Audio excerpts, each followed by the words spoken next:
He called him John the Baptist because he used to go around telling everybody, baptising all the big people and kids and all, and telling people to do penance and give up their old sins. The idea for Give Up Your Old Sins was when I was driving down to Galway. I was sitting in the car and I was listening to the radio, and I heard this little girl telling the story of John the Baptist, and I thought it was the funniest thing I heard. I think the car probably swerved all over the road. I won't do penance and I won't give up my old sins. And Joe said, well, then you'll end up in hell in the big fire. Somebody told me then that that was part of a CD, so I bought the CD of Give Up Your Old Sins and I listened to it all weekend. I just thought it was absolutely hilarious. And it gave me the idea then that you could make up an animation on this little girl just using the sound bed. When you heard her voice being so animated, you just immediately wanted to see this child acting out the story. That's it. It just sounded like if you close your eyes and listen to it, you can visualise her so easily. And leopards means that we're all full with sores all over them. After he'd heard the CD, he was so excited about it and he really wanted to turn this into an animation, so we decided we'd better get in touch with the people who actually released it. And one evening I'm cleaning up in the communications centre and I find this big spool of tape lying in a waste paper basket. I stuck the little spool up on the tape machine and ran it through, and I'd heard this wonderful story of a wee girl telling about the birth of Jesus, and I'd never heard anything like it. It was just brilliant. And an angel disappeared to the 3 countries and told them that Saviour was born, and if they want to go, that you have to follow that beautiful star up in the sky. And when they were going... One day I'm down shopping in the centre of Dublin, and I meet a priest who used to work in Sean McDermott Street area, and he says, I heard you looking for those tapes. He said, I know who did them. We started a dialogue with Father Brian to see if we could find out exactly who owned these was there any possibility that they could be put on tape as it was then. And we discovered that the school teacher Peig owned the tapes, so we were in position then to license the tapes.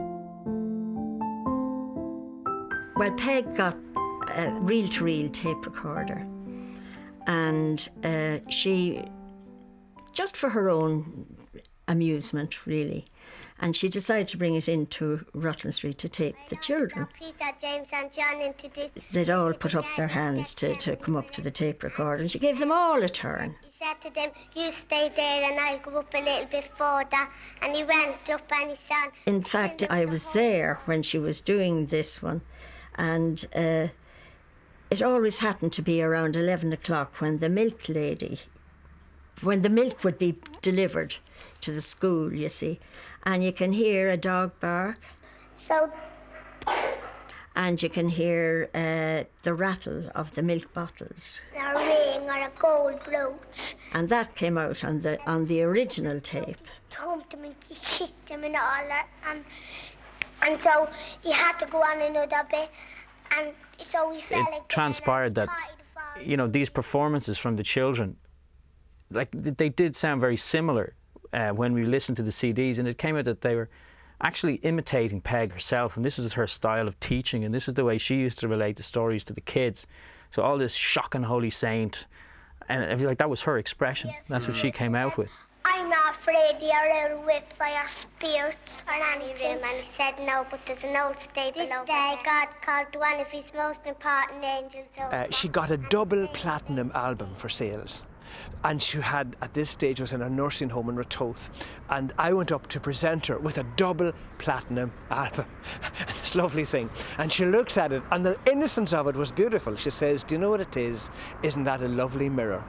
She didn't know what she had got, but in a sense it was a beautiful thing because it really was a mirror of her life. Here was a wee woman from Donegal who wanted to spread the word of God, wrote the stories herself in a way that the children would understand them, made them speak them, had told them that if she'd told them well, they would be on the wireless. It was a wee fib, but it came through in a wonderful way.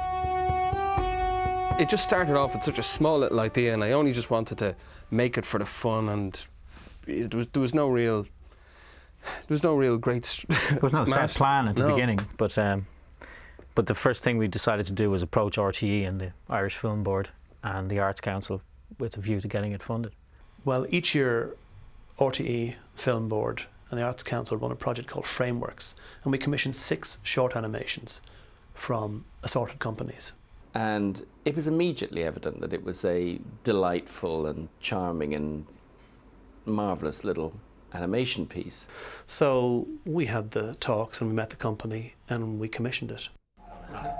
Can I just say, just after coming back from Willie there, you know, we've got to give him one finish. We put a proposal together of what we wanted to do with the idea, and we kind of realised that, you know, you couldn't just have a child just telling a story and talking, and we thought we'd have to put it into some sort of context.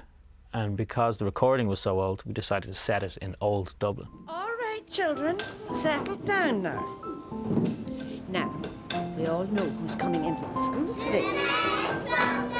That's right, the men from the television.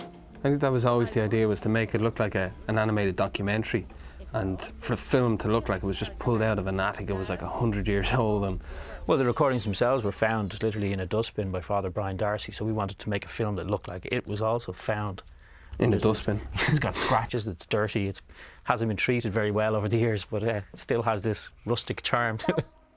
The man went to Jesus and he said, poor John the Baptist is in prison. He wants to know, are you really God? Are you a shocking holy saint? And so he said, tell him what you're after seeing. The leopards are cured.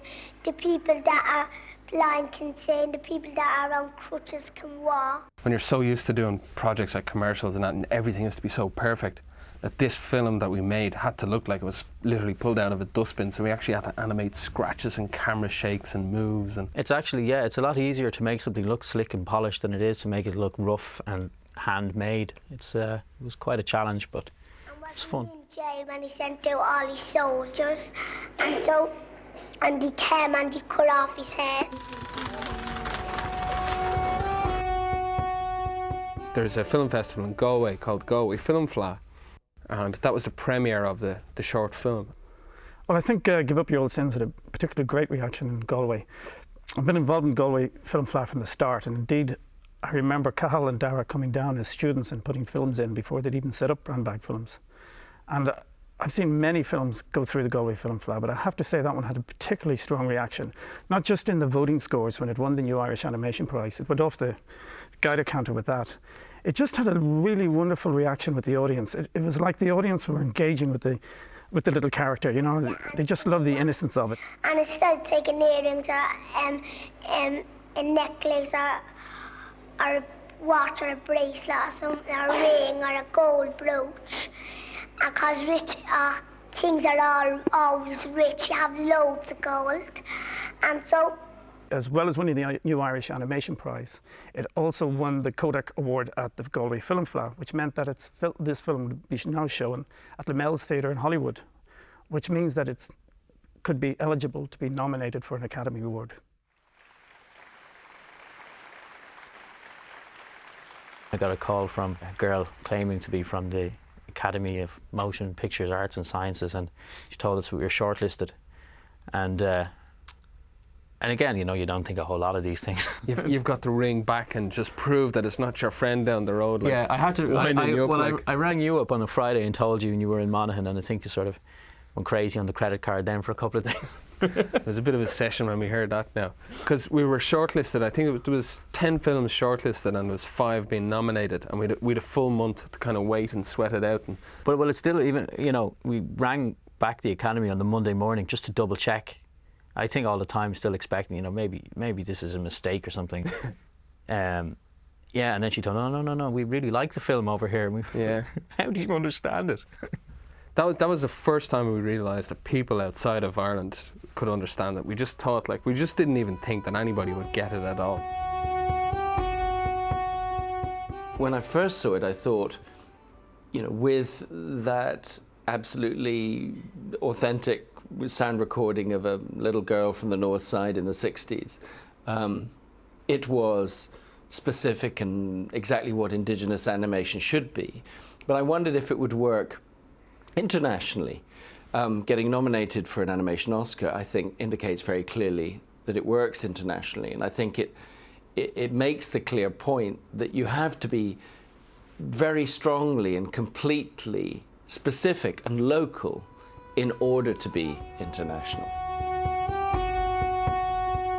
A week before the Oscars, they have this bash called the Nominees' Lunch. I went over for the lunch and then came back to Ireland, and Cathal went over to do all the pre-press and all that kind of stuff and visit all the studios before the ceremony itself. And you had like 300 people in the room, and you felt like you knew half of them already because you'd just seen them everywhere on TV and movies. It was quite a bizarre experience, you know, and you're walking up to get your picture taken. They do this big group shot of everybody who's nominated. And, you know, walking up beside John Voight, and he's shaking hands, telling me that it was a real honour to be here. You know, and I'm going, oh, yes, indeed, Mr. Voight. And so he said to her, do you want her to come to the party? And she said, yeah. And he asked her to get young, and she said, yeah. I think it was extraordinary that in 1 year, when 2 short Irish animations competing with a category of animations, which included the winning animation by John Lasseter, which cost $4 million. It's an extraordinary David and Goliath situation where creativity can actually punch its way through against the economic might, the power of studio-financed animation. Well, my first reaction was it just simply one of those things that worked really well from conception to execution. You very rarely see that. Very simply, I mean, it was just a very good idea, brilliantly done. It also then had, you know, whatever bit of magic that that just lifts these things out of the ordinary. Maybe it was the, you know, the accents or the language, which you simply couldn't script. I mean, if you did, you'd be a genius. St. John the Baptist said to him, will you do me a favour? And he said, yeah. And so he said, will you go to Jesus and ask him, is he really God or is he a shocking holy saint? It reminded me a lot of moments when I was a teacher, when some of the younger kids, I would have thought, would tell me about a video or a film they'd seen over the weekend, and they'd bring it to life. Bruce Willis suddenly had a Dublin accent, and with their hands and gestures and obviously their words, they'd condense a 2-hour film into 2 minutes for me. And actually, their version was much, much better than the official version. It's really strange that something just actually ticks over so well. You know, the John the Baptist character, for example, clearly looks like Chris de Burgh, and you forget that completely. It just works. And it's just a very rare thing to see something that works so well and so completely.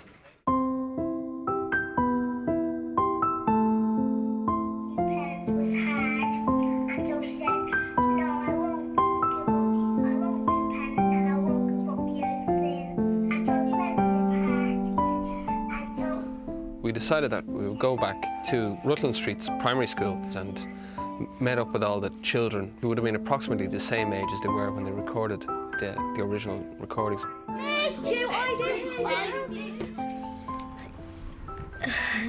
And camera shy. Oh, you're grand. I thought that a dance was stupid. I didn't like a dance. It was funny the way she done it. It was like an old dance, and it wasn't really good because she was only learning it.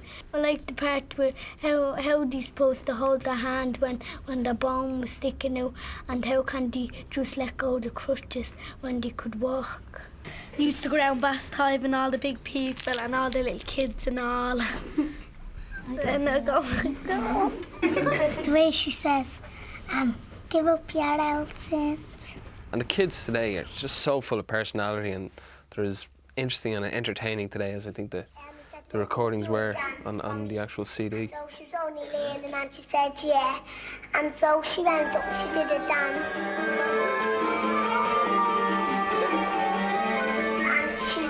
And she went over to see it today, and she's really coming.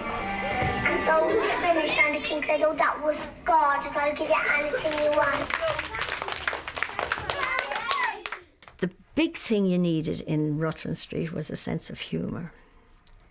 That was the greatest bulwark against all kinds of ills, you know. And teachers came and went. They came and they stayed as long as they could. And then if they weren't suited, they went. Some people couldn't take it. You know, it was too difficult. It was a unique school. It was difficult. It wasn't like any other one.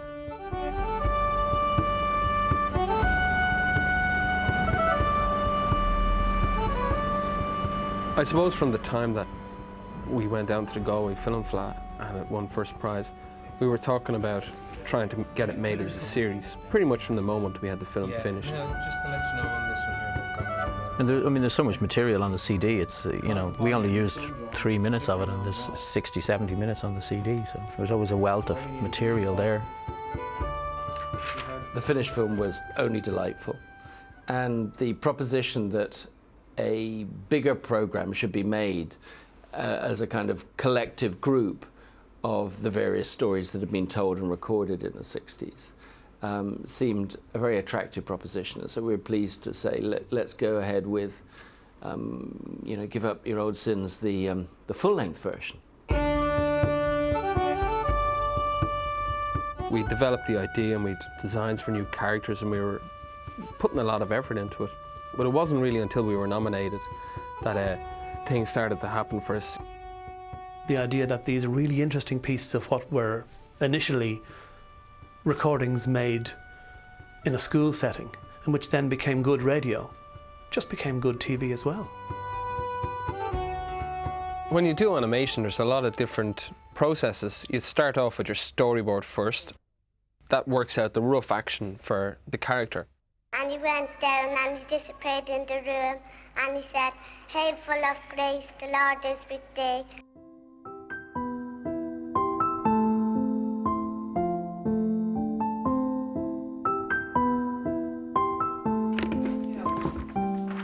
My job on Sins was the main animator, and as that, it was my role to bring the little girl and all the characters to life.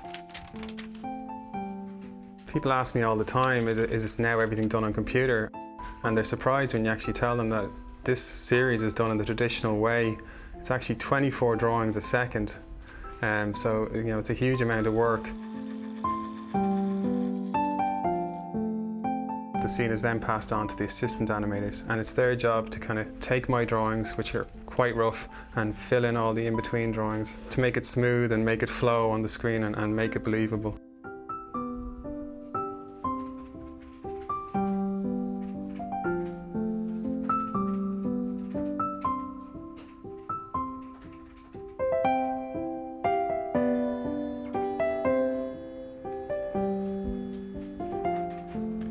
I take all the tens of thousands of drawings from the animators, and then we need to get them into a computer. So we scan them first, so we can then hand them over to ink and paint. The ink and paint process is basically painting by numbers. Colour models are already set up, so the people that are doing the ink and painting know exactly what colour their skin is, the jumper, hair, everything.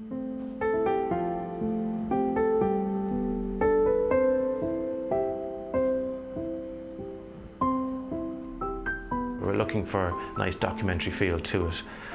So we then take and put it through a process of special effects.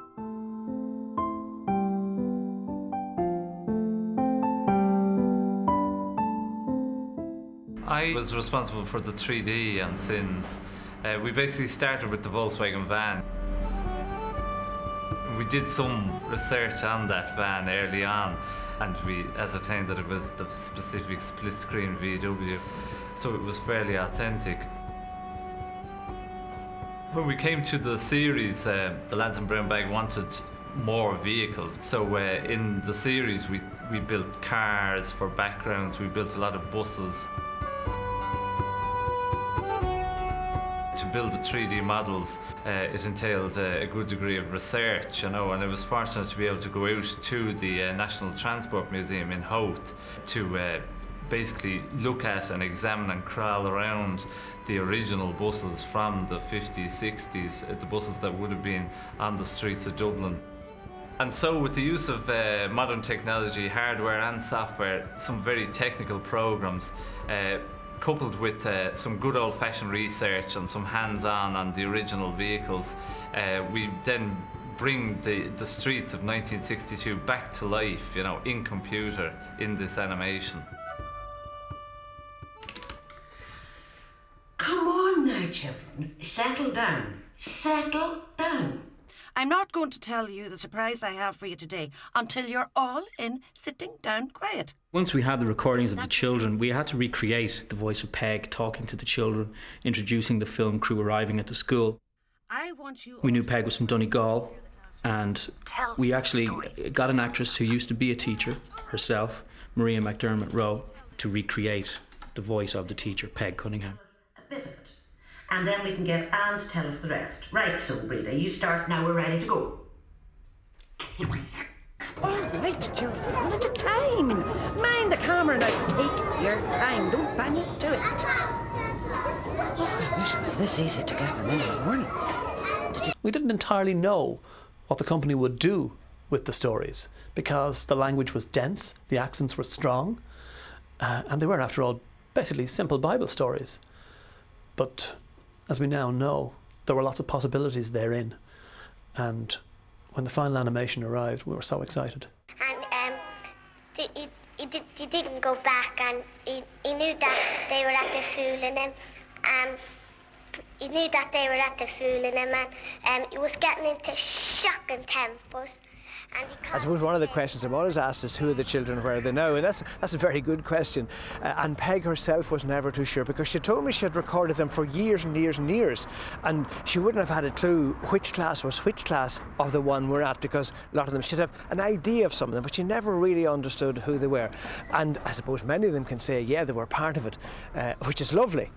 But the difficulty, of course, is that Peig wrote the stories herself, and she was able to impart them for generation after generation after generation. And I think that's the vital thing, not who the specific voice is, but that it represents a generation of children that are long gone. Then what Robert said to him, Lord, remember me when you go up to heaven. And Lord said back to him, this very day be in heaven with me. And he died happy because our Lord was bringing him up to heaven. Obviously you had the words, which any adult would really love, particularly somebody who grew up in Dublin and whose education was very close to those young girls. But so that there were the words for the adults, but then the child's view of these words was just fantastic. It reminded me of when I was in school myself, and I remember a guy who sat near me drawing a picture of Adam and Eve being driven out of the Garden of Eden, and there was Adam and Eve in the back of a car being driven out, you know, and it was a literal interpretation of a story, and I think all our childhoods are full of these literal interpretations of things. This day God called one of his most important angels over, and his name was Angel Gabriel. And he said, come here, Angel Gabriel, I want you to go down to the world to a girl named Mary and speak nice to her, because I want her to be my mother. I also think there's a wonderful innocence in them. The children were able to totally tell about their life, their story. They could have a moral for the story.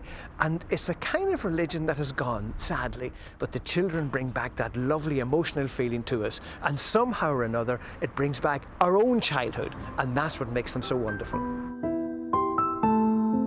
In all honesty, I don't think we've ever worked in a job that we've enjoyed as much as the short film and then ultimately the TV series Give Up Yer Aul Sins. And it really has just been one of the greatest kind of fun jobs, you know, you have to say, God, I'm actually getting paid to do this. It was really, really great fun. I've always thought it was amazing. They were recorded in 1962, and 40 years later they're at the Academy Awards in 2002, and I think it's an incredible journey for something that, you know, could have been easily lost along the way. And it just goes to show as well that if something is a good idea, it doesn't get old, and this is something that people are listening to these stories that are 40 years old and still entertained. So I hope people can look at this cartoon in 40 years' time and still be entertained.